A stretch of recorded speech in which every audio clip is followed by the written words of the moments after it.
So hello students. कैसे हैं आप सब? उम्मीद करता हूँ सब बढ़िया होंगे। देखो, इस वीडियो में हम लोग बात करेंगे क्लास 12 के बच्चों के बारे में जिन्होंने अब तक पढ़ाई स्टार्ट नहीं की है ना। स्ट्रेट सी बात है कि ये वीडियो उन बच्चों के लिए होने वाली है क्योंकि बहुत सारे बच्चों ने ये साल रहा भी कुछ ऐसा ही है कि आप लोग अपनी स्टडीज़ पे इतना फोकस नहीं कर पाए। लेकिन अब बेटा जो टाइम है आपके पास, अब इसको वेस्ट नहीं करें आप, तो ज़्यादा बेटर है। आप लोगों को कुछ भी करना पड़ेगा, आपको पढ़ना तो पड़ेगा ही, है ना।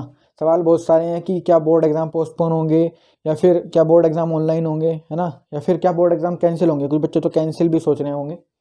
तो ऐसा कुछ नहीं है, एग्ज़ाम आपके होंगे ही होंगे, ऑनलाइन भी नहीं होंगे, राइटिंग में होंगे पेपर, है ना। और आपको पढ़ना पड़ेगा उसके लिए।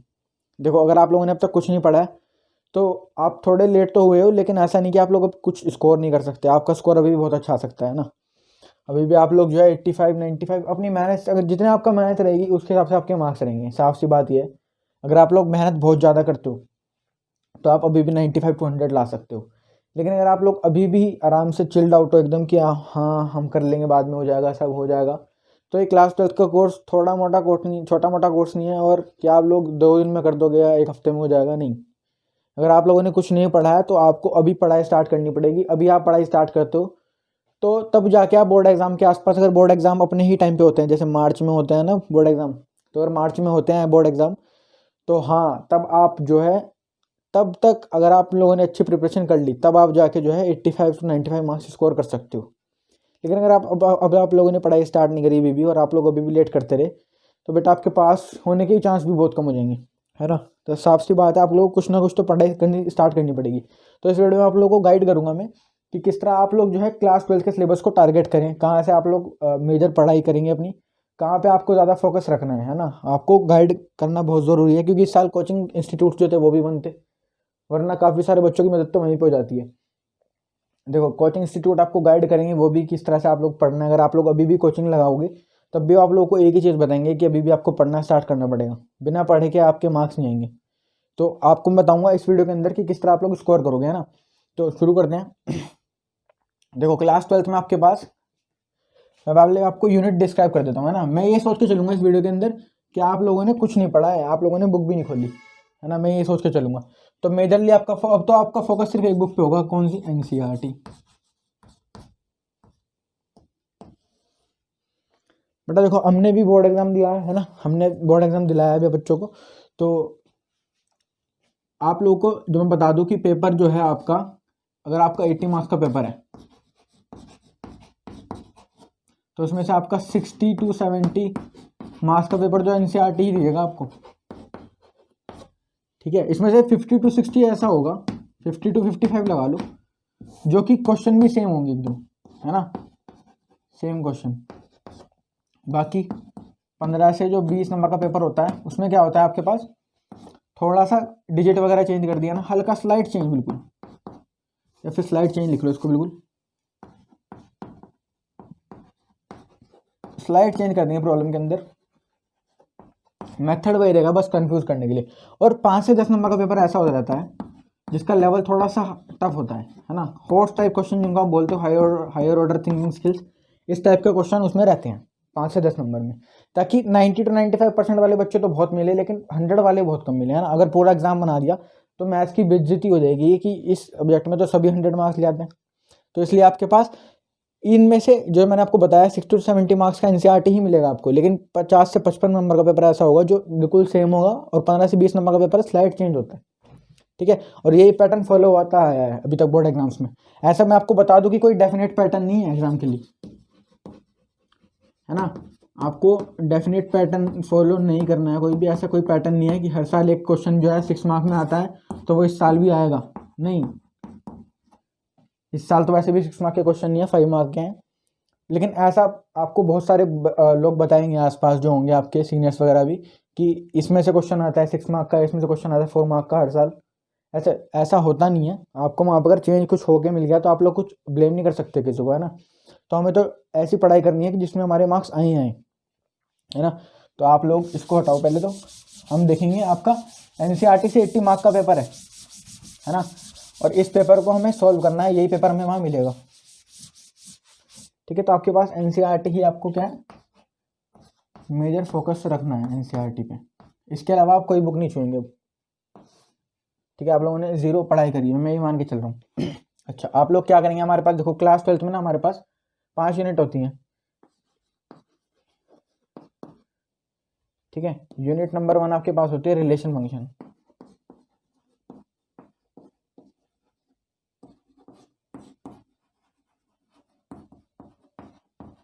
इसमें आपके पास 2 चैप्टर होते हैं, आपके पास चैप्टर फर्स्ट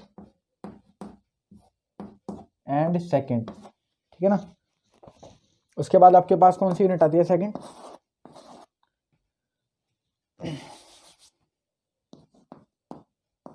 सेकंड यूनिट आपके पास आती है मैट्रिसेस एंड डिटरमिनेंट्स।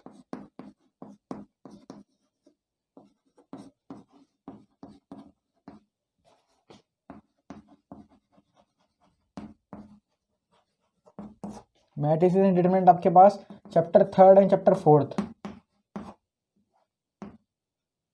ठीक है ना, 3rd यूनिट आपके पास आती है कैलकुलस की, ये सबसे मेजर यूनिट है क्लास 12th की, कैलकुलस। इसके अंदर आपके 5 चैप्टर आते हैं, chapter 5th, 6th, 7th, 8th, 9th। और ये समझ लो कि इसको कवर करने में बहुत टाइम लगता है। ठीक है, 4th यूनिट आपके पास कौन सी है, वेक्टर्स एंड 3D।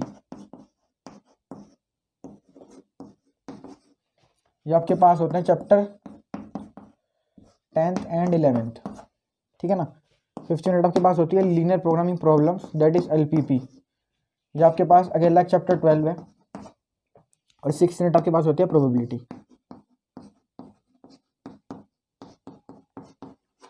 ठीक है, इसके पास आपकी वेटेज होती है, वेटेज कह रहा है सॉरी, ये चैप्टर नंबर 13। ठीक है ना, अब मैं वेटेज लिख देता हूँ कितनी कितनी वेटेज में डिस्ट्रीब्यूटेड है। देखो चैप्टर रिलेशन फंक्शन आपके पास कितने वेटेज में डिस्ट्रीब्यूट है, 8 मार्क्स। ठीक है ना, 0 to 8, इसको आप ऐसे पढ़ें 0 8 मार्क्स में। ठीक है ना, अगला यूनिट आपके पास मैट्रिक्स डिटरमिनेंट, ये 10 मार्क्स का होता है। फिर आपके पास कैलकुलस 35 मार्क्स की होती है। ठीक है ना, और वेक्टर्स एंड 3D आपके पास होते हैं 14 मार्क्स के। LPP आपके पास होती है 5 मार्क की, 5 मार्क्स। और प्रोबेबिलिटी आपके पास होती है 8 मार्क्स की, सिंगल चैप्टर 8 मार्क्स। ठीक है, और ये कुल मिला के आपका 80 मार्क्स का पेपर वहाँ पे होता है। पैटर्न आप लोग देखो CBSE का सैम्पल पेपर चेक कर सकते हो, है ना, CBSE की वेबसाइट पे जाकर, वहाँ पे आपका पैटर्न जो है आपको पता लग जाएगा किस तरह का पैटर्न आने वाला है। इस साल केस स्टडीज़ भी हैं, तो हम उसको भी प्रिपेयर करेंगे। अगर आपको वीडियो जल्दी चाहिए तो आप लोग कमेंट करके बता सकते हो। ठीक है ना, तो ये आपके पास पहले आप इसको नोट डाउन करेंगे, स्क्रीनशॉट जो भी है। उसके बाद मैं आपको बताता हूँ कि आप लोग कैसे स्टार्ट करेंगे कोर्स, है ना। चलो जो स्टूडेंट्स, अब बात करते हैं कि किस तरह से स्टार्ट करनी है पढ़ाई। ठीक है ना, अब देखो मैंने आपको बताया कि कैलकुलस 35 मार्क्स की है। इसका मतलब आप ये नहीं कि आप पहले कैलकुलस लेके बैठ जाओगे, नहीं। अभी आपको पहले क्लास 12 से रूबरू होना है कि किस तरह की पढ़ाई है इसमें, मैथ्स में। ठीक है ना, तो क्लास 12 मैथ्स में आपके पास क्या क्या है, पहले आप लोग स्टार्ट करोगे अपने चैप्टर नंबर 3 से। ठीक है ना, इट इज मैट्रिसेस और मैट्रिक्स जो भी है, वैसे मैट्रिसेस बोलते हैं। उसके बाद आप लोग चैप्टर 4 डिटरमिनेंट्स।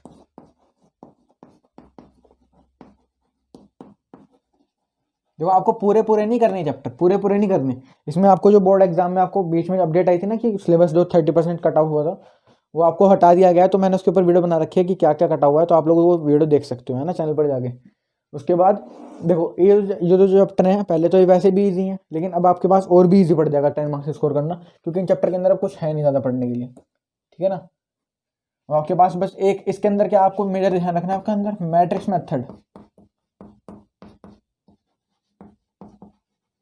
ठीक है ना, inverse of a matrix, inverse of a matrix.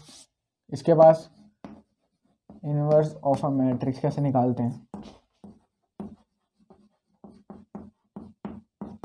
ठीक है ना, पहले आपके पास इसको निकालने के 2 मेथड थे, एलिमेंट्री रो ट्रांसफॉर्मेशन और ये अपना ऊपर वाला matrix method.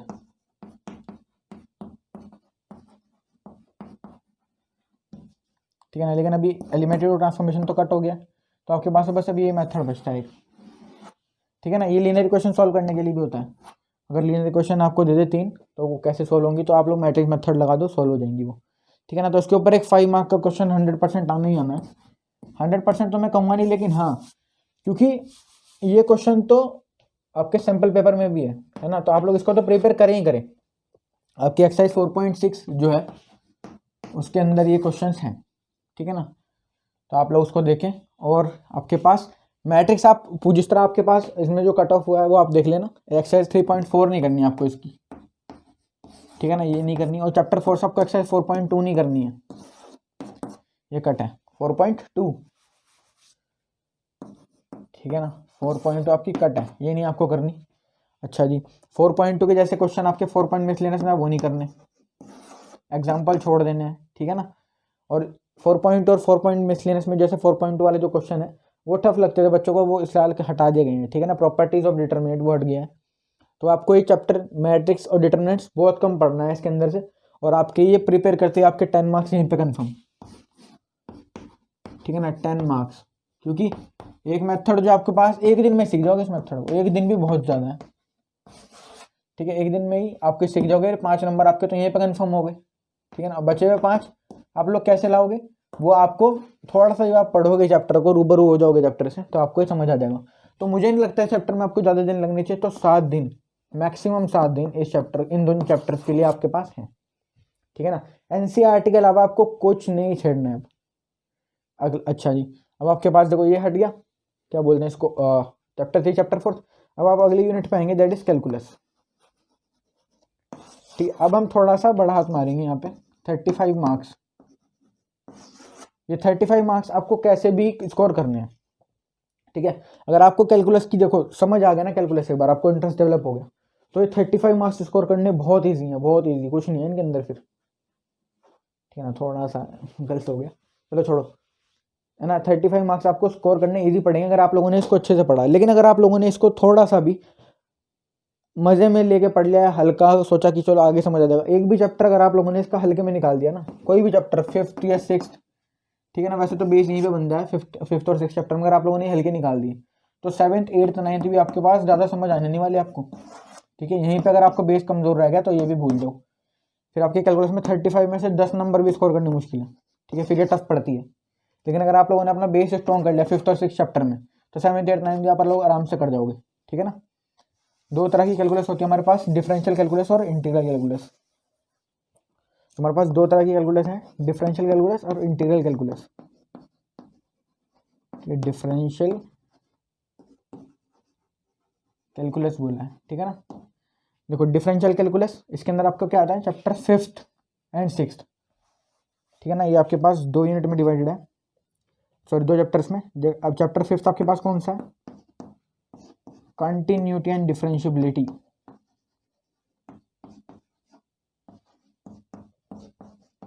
Continuity and differentiability.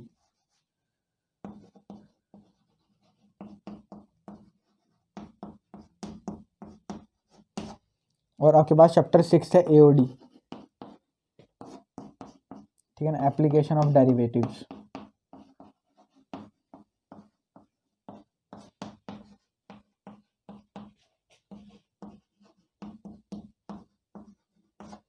देखो एप्लीकेशन ऑफ डेरिवेटिव और कंटिन्यूटी एंड डिफरेंशियबिलिटी, यहाँ से आपके पास जो है काफ़ी अच्छा पेपर आएगा, मतलब ठीक ठाक वेटेज वाला, ठीक है ना। तो आपको मैं आपको बताया बेस बनाते हैं बच्चे का, तो आप लोग इसको नज़रअंदाज नहीं करेंगे। कंटिन्यूटी एंड डिफरेंशियबिलिटी में आपके पास कंटिन्यूटी होती है पढ़ने के लिए, ठीक है ना। ये आपके पास सिर्फ एक्सरसाइज 5.1 में मिलेगी आपको, ठीक है। डिफरेंशियबिलिटी के तो 2 ही क्वेश्चन है पूरी बुक में, 5.2 में है 2 क्वेश्चन, बस वो कर लेना, ठीक है, लास्ट वाले। उसके बाद आपका मेजर टॉपिक स्टार्ट हो जाएगा डिफरेंशिएशन,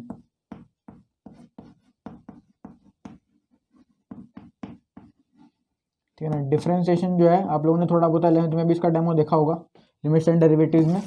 लेकिन अब ये डिफरेंशिएशन उतना छोटा नहीं है, अब ये काफ़ी बड़ा स्केल पे आपको पढ़ना पड़ेगा, ठीक है। कई तरह के डिफरेंशिएशन है, logarithmic differentiation, parametric differentiation, differentiation of implicit functions, ठीक है ना, chain rule, product rule, question tool, है ना, डबल डिफरेंशिएशन। तो आपके पास मतलब डिफरेंशिएशन अगर आप लोगों ने अच्छे से कर लिया, ठीक है, अगर आप लोगों ने इसको स्ट्रॉन्ग कर दिया यहाँ पर, तो फिर आपको इंटीग्रेशन में कुछ प्रॉब्लम नहीं होगी, डिफरेंशियल इक्वेशन कुछ प्रॉब्लम नहीं होगी, ठीक है ना। आपको हर जगह पे लगाई, आपको ये डिफरेंशिएशन जो है आपको ऑलमोस्ट हर जगह पे यूज़ होना ही होना है, ठीक है ना। ये समझ लो जितने भी चैप्टर हैं 5th से लेके 9th तक, ये ऑलमोस्ट हर चैप्टर में यूज़ होता है डिफरेंशिएशन, ठीक है, इंटीग्रेशन में भी। तो आपको डिफरेंशिएशन अच्छे से करना है। इस चैप्टर में आपके पास लगभग 8 एक्सरसाइज और मिसलेनियस है, ठीक है ना, 8 एक्सरसाइज और एक मिसलेनियस है, जिसमें से आपके पास 5.8 कट है, ठीक है ना। जो मैं कट बता रहा हूँ वो भी आप लोग यहीं पे टिक लगा लेना, एक नोटबुक में लिख लेना चाहे तो एक्सरसाइज 5.8 कट है, ठीक है, कुछ नहीं करना इसके अंदर। अच्छा, एप्लीकेशन ऑफ डेरिवेटिव में आपके पास 5 एक्सरसाइज होती थी और मिसलेनियस, लेकिन अब एक्सरसाइज फर्स्ट 6.1,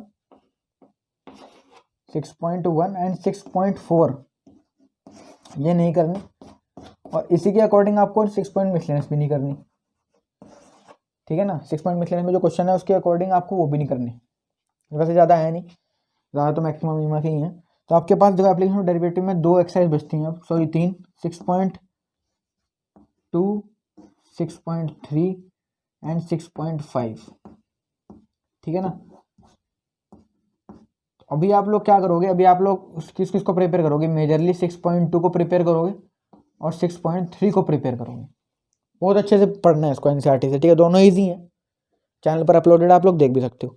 6.5 भी अपलोडेड है, लेकिन अगर आप लोग अभी इसको करने बैठोगे तो आपको शायद समझ ना आए। तो पहले आप जब इन दोनों का अच्छे से प्रिपेयर करो, उसके बाद ही मैं आपको कहूँगा कि आप लोग इसको छूना, ठीक है ना। अगर आपको समझ आती है ये, क्योंकि मेजरली बच्चों को ये टफ लगती है, ठीक है ना, ये आपकी मैक्सिमम मिनिमम वाली एक्सरसाइज जो है टफ लगती है। तो आप लोग मेरे को, अगर आप जब पढ़ रहे होंगे तो आप लोग को जब इसमें प्रॉब्लम आएगी तो आप लोग मेरे को आप लोग कमेंट्स में बता सकते हो, ठीक है ना, कि आपको यहाँ पे अब नहीं समझ आ रहा।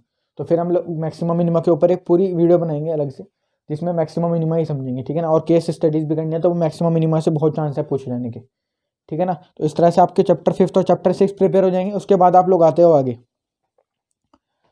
बढ़ते हैं हम लोग। तो आगे देखते हैं स्टूडेंट्स, है ना। अब आपके पास दूसरी कैलकुलस स्टार्ट हो जाएगी चैप्टर 7 से, इंटीग्रल कैलकुलस। इंटीग्रल कैलकुलस ये काफ़ी इंपॉर्टेंट है, ठीक है ना।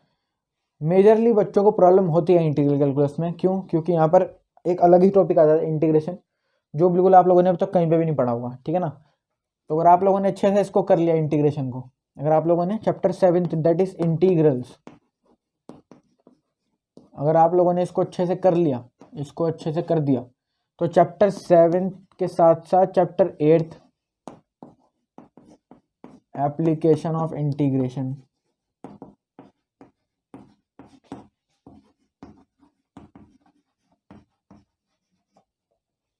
एंड चैप्टर 9 डिफरेंशियल इक्वेशंस,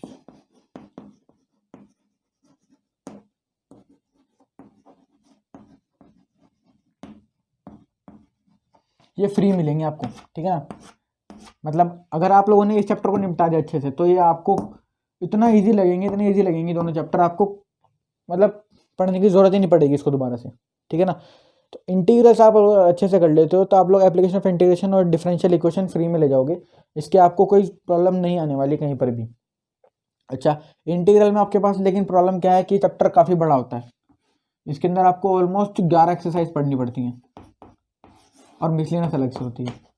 तो इसको इंटीग्रेशन को पढ़ने का आपके पास, अब देखो 11 एक्सरसाइज पूरी नहीं पढ़नी, आपके पास कौन कौन सी एक्सरसाइज है, 7.1, 7.2, 7.3, 7.4, 7.5, 7.6, 7.7, ठीक है ना। वैसे 7.7 नहीं है अब सिलेबस में, 7.8 भी घटा है, 7.9 पढ़नी है, 7.10 और 7.11 प्लस मिसलेनियस। देखो 7.1 बहुत इजी, बहुत इजी, कुछ नहीं है, कुछ भी नहीं, फ्री मिलेगी। 7.2 बहुत इजी है, आराम से हो जाएगी। 7.3 में तो नहीं कहूँगा कि इतनी इजी है, इसमें थोड़े से ट्रिग्नोमेट्री के फॉर्मूले ज़्यादा लगते हैं। 7.4 सुपर इजी, 4 फॉर्मूले हैं या 6 फॉर्मूले हैं, याद करोगे आराम से 7.4 पूरी सॉल्व, ठीक है। उसी के ऊपर आपके पास 7.5 भी इजी पड़ती है, 7.5 वैसे 7.5 नहीं मैं कहूँगा, 7.6 ज़्यादा इजी पड़ती है, ठीक है ना। एक ही फॉर्मूला है पूरी एक्सरसाइज के अंदर, बस उसको लगाओ, आंसर मिलते जाएंगे। फिर अगर आप लोगों ने इंडेफिनिट इंटीग्रेशन है यहाँ तक, क्या है इंडेफिनिट इंटीग्रेशन, इन सब की वीडियोस अपलोडेड है चैनल पर, ठीक है। इंडेफिनिट इंटीग्रल्स हैं यहाँ तक। उसके बाद आपके पास 7.9 है, 7.10 में डेफिनिट इंटीग्रल है।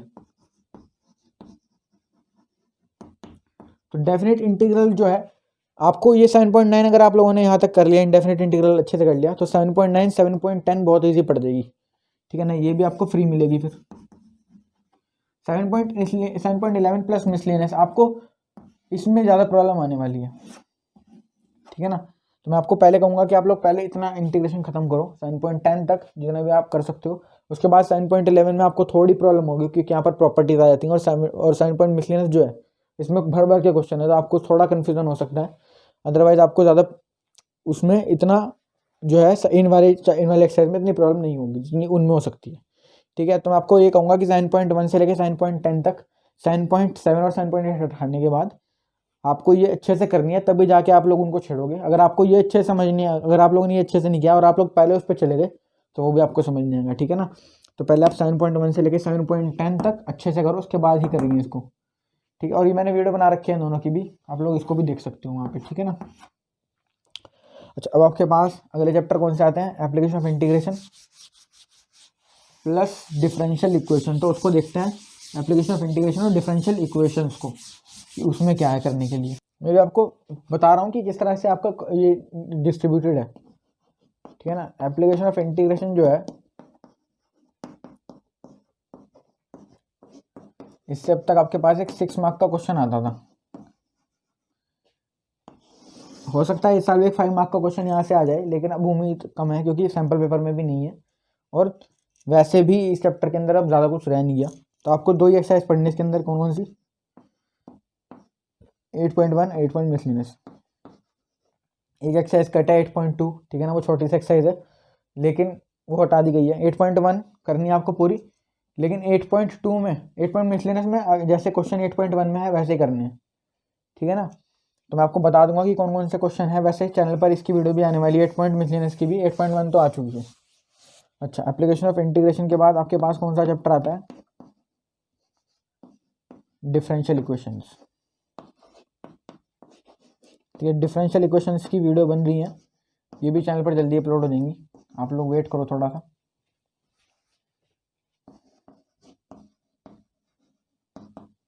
डिफरेंशियल इक्वेशंस की अगर मैं बात करूं तो ये आपको बिल्कुल इंटीग्रेशन का सगा भाई है ये। ठीक है ना, बिल्कुल मतलब इंटीग्रेशन जैसा है बिल्कुल वैसा ही इसके अंदर इंटीग्रेशन है, कुछ नहीं है, इंटीग्रेशन ही करना है फंक्शंस का। ठीक है, डिफरेंशियल इक्वेशन में आपके पास 9.1 जो कि सुपर इजी है, 5 मिनट की एक्सरसाइज है।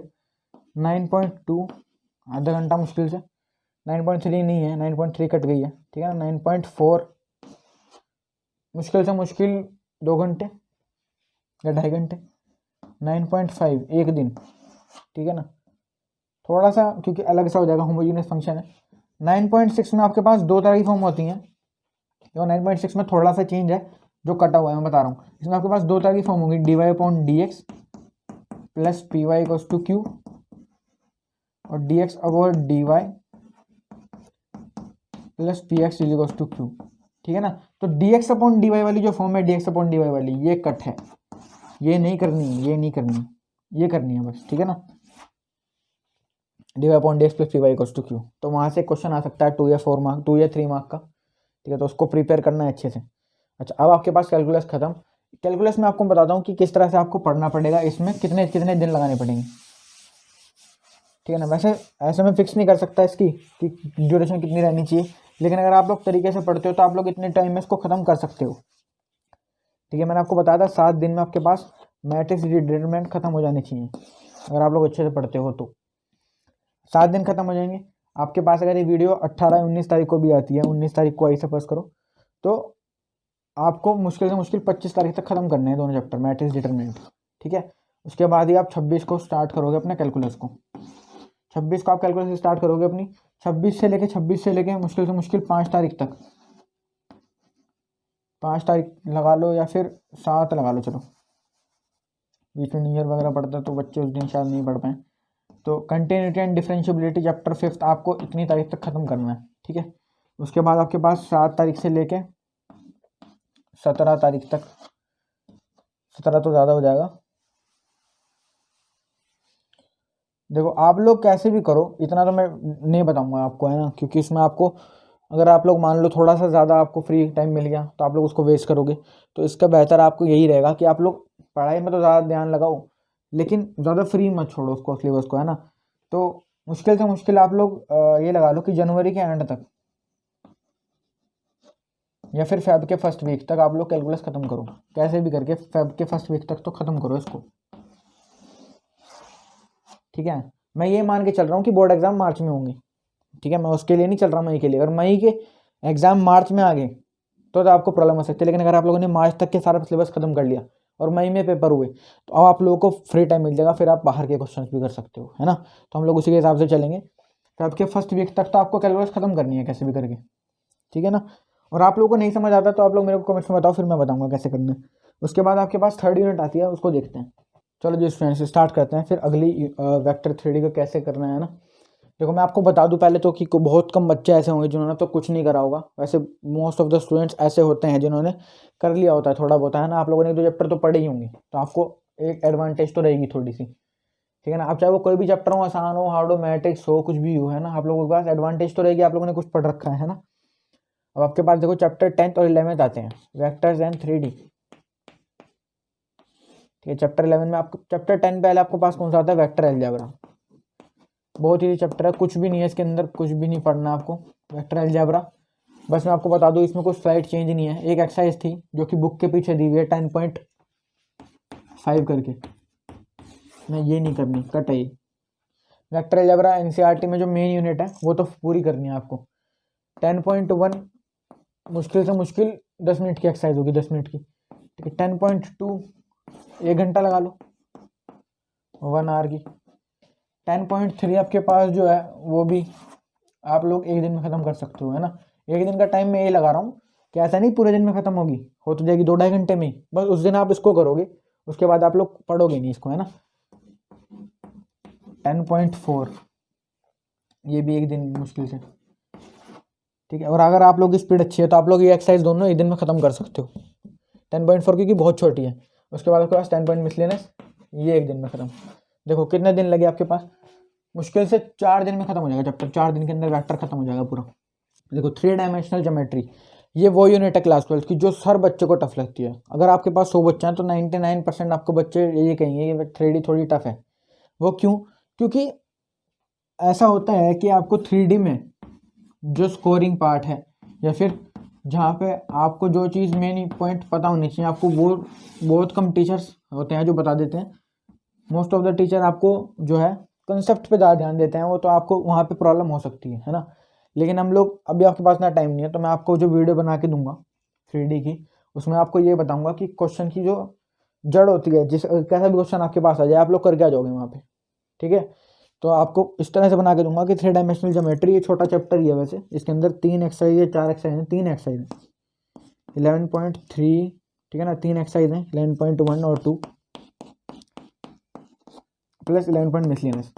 और एनसीईआरटी से ही आता है वेक्टर 3D ज़्यादा, ठीक है। ज़्यादातर, मैं नहीं कह रहा हर बार, लेकिन ज़्यादातर एनसीईआरटी से आता है क्वेश्चन इसका, एनसीईआरटी बेस्ड ही होता है। तो आप लोग ये 2 चैप्टर करोगे तो आराम से क्वेश्चन हो जाएगा वहाँ पर, ठीक है। बस वीडियो का इंतजार करना, वीडियो जिस तरह मैं डालता रहूँगा आती रहेंगी, ठीक है। अच्छा जी, वेक्टर 3D ये आपके पास मुश्किल से मुश्किल 5 दिन, बस 4 और 5 9 दिन, 9 दिन में आपके पास ये समझ लो ख़त्म हो जाएगा पूरा यूनिट, ठीक है, 9 डेज में। या फिर आप एक काम करो, इसको भी 9 दिन की जगह आप लोग क्या लगाओ, 4 ही दिन लगा लो, 4 एक्सरसाइज है 4 दिन, ठीक है ना। हमारे पास टाइम कम है तो हम लोग ज़्यादा फ्री नहीं छोड़ सकते।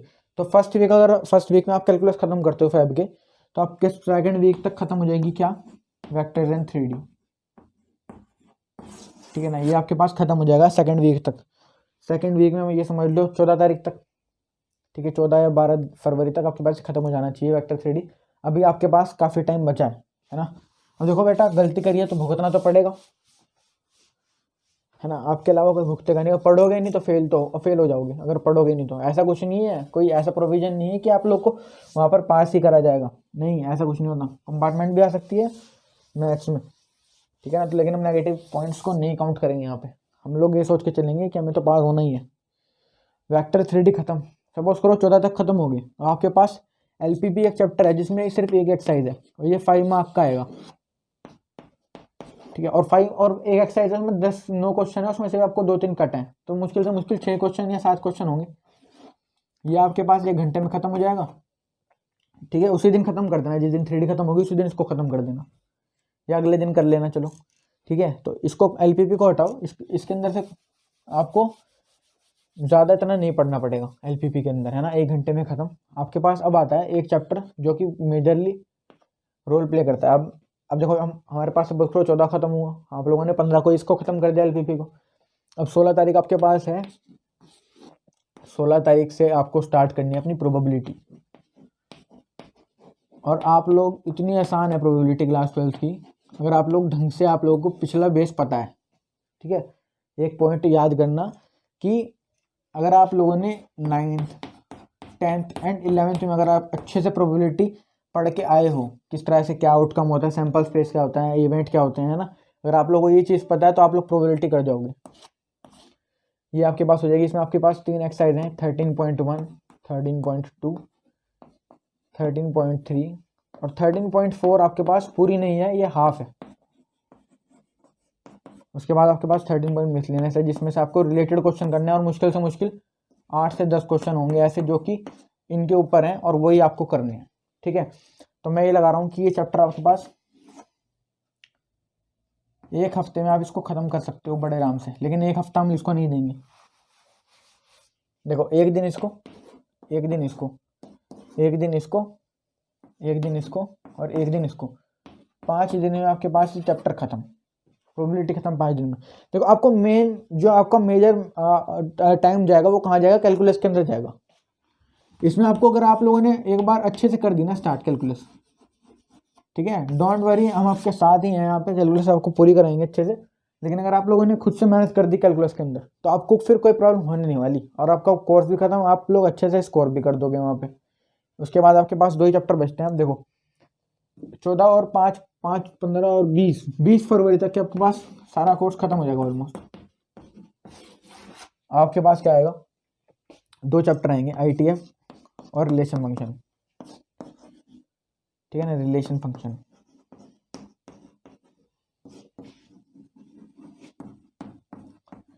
आईटीएफ ना, आईटीएफ 1 से 2 दिन का चैप्टर है बस, 1 से 2 दिन लगेंगे, 22 फरवरी तक खत्म हो जाएगा ये 22 फेब तक खत्म, ये चैप्टर 22 फेब तक खत्म, ठीक है। 2 दिन में खत्म हो जाएगा, इतना कुछ है ही नहीं इसके अंदर। जो एनसीईआरटी में था वो भी काट दिया, एक एक्सरसाइज रहेगी बस इसकी। 2 दिन मैंने बहुत ज़्यादा दे दिया इसको, 2 दिन इसलिए क्योंकि आप लोग थोड़ा सा कंसेप्ट पकड़ोगे तो आराम से आपको समझ आ जाएंगी चीज़ें, ठीक है ना। और आपको अच्छे से अगर समझ आती है तो आप लोग 1 दिन में भी समझ जाओगे। उसके बाद आपके पास जो चैप्टर रिलेशन फंक्शन, इसके पास आपके पास हैं 2 एक्सरसाइज और एक मिसलेनियस में उसके जैसे क्वेश्चन, ठीक है ना। तो रिलेशन में आपके पास 1.1 और 1.2 और 1 पॉइंट मिसलेनियस के क्वेश्चन जो कि इनके ऊपर बेस्ड हैं, ठीक है ना। तो ये 2 दिन लगा लो इसमें, ये थोड़ा सा लगता है बच्चों को प्रॉब्लम होती है, इसमें 1 दिन लगा लो और इसमें भी आपके पास 1 दिन लगा लो, ठीक है। तो अगर आपको 2 दिन भी यहाँ पर सपोज करो ज़रूरत पड़ी तो 5 दिन में ये ख़त्म। कितने दिन देंगे, 22 फरवरी और 5, 27 फरवरी तक आपके पास कोर्स खत्म। अब कुछ बच्चे सोचेंगे कि 27 फरवरी तक इस तरह करने से कोर्स खत्म हो रहा है तो हम लोग कैलकुलस में उतना ज़्यादा टाइम नहीं देंगे, हम लोग कैलकुलस को आराम से पढ़ेंगे। तो अगर आप लोगों ने वो गलती कर दी तो आप लोग फिर भुगतोगे उस चीज़ को। क्यों, 27 फरवरी को अगर आपको कोर्स खत्म हो रहा है, ऐसा भी हो सकता है कि जो मैंने आपको वर्किंग डेज दिए हैं इनमें आपके पास तबीयत ख़राब हो जाए आपकी, या कुछ ऐसा, कुछ भगवान ना करे कि ऐसा हो, लेकिन आपके पास कोई ऐसी प्रॉब्लम आती है तो फिर आपके पास प्रोविज़न में ये 5 से 10 दिन होने चाहिए। जो बोर्ड एग्ज़ाम्स के लिए आपके पास, इसमें आपके बोर्ड एग्ज़ाम होते हैं मार्च में, उसमें आपके पास 5 से 10 दिन फालतू होने चाहिए, ताकि आप लोग, अगर नहीं भी कुछ होता तो आप लोग उसमें रिवीजन कर सको अपना जो आपको पढ़ाया गया है ना। और अगर हो जाती है कोई प्रॉब्लम बीच में तो आपके पास 10 दिन प्रोविज़न में रहेंगे, जिससे आप उसमें वो चीज़ जो आपके पास नुकसान में गई है वो कवर कर सको आप उसमें, है ना। तो जैसे सपोज करो आपको बीच में कोई चैप्टर नहीं समझ आया, छूट गया, तो आप लोग उसको वहाँ पे कवर कर सकते हो, है ना, जो आपके पास 10 दिन फालतू रहेंगे। तो कैलकुलस में आपके पास मुश्किल से मुश्किल 1 से 1.5 महीना है ना, जनवरी और हाँ, और 1 हफ्ता इसका दिसंबर का और 1 हफ्ता उसका फरवरी का, तो 2 हफ्ते, तो हाँ 1.5 महीने के आसपास कैलकुलस ख़त्म करेंगे आप, ठीक है ना। इस तरह से आप लोगों की जो है प्रिपरेशन, अगर आप लोग पढ़ना स्टार्ट करते हो भी तो आप इस तरह से ही करोगे, तभी आपके पास सिस्टमेटिकली अगर आप लोग चलोगे अब तो आप कर सकते हो वहाँ पर पेपर। अगर आप लोग सिस्टमेटिकली नहीं चले तो प्रॉब्लम होगी आपको, ठीक है ना। तो अब देखो, ये मैंने आपको बता दिया कि ऐसा नहीं है कि मैं आपको बता के छोड़ के चला जाऊँगा, और मैं वीडियोस डालता रहूँगा इसके ऊपर 12th क्लास के सिलेबस में जितना भी प्रॉब्लम है आपको जहाँ पे भी, आप लोग बस कमेंट में बताओ कि क्या क्या टॉपिक समझ नहीं आ रहे, उसके ऊपर वीडियोस आती नहीं है, ठीक है ना। उन बच्चों के लिए भी जिन्होंने सब कुछ कर लिया, उन बच्चों के लिए भी जिन्होंने नहीं करा, ठीक है। तो आप लोग मेरे को बताना वीडियो के कमेंट्स में, वीडियो के एंड में कमेंट्स करके कि आपको, अगर आप लोगों ने कुछ नहीं करा है तो मैं आपको फिर जिस तरह मैंने बताया इस तरह आप फॉलो करें, और सिलेबस जो है हम लोग खुद अपने तरीके से कवर करेंगे, ठीक है ना। तो वीडियो अच्छी लगी तो वीडियो को लाइक करना, चैनल पर नहीं हो सब्सक्राइब करना, वीडियो को शेयर करना चाहते थे अपने फ्रेंड्स के साथ। तो चलते हैं, तब तक के लिए have a good day, bye bye.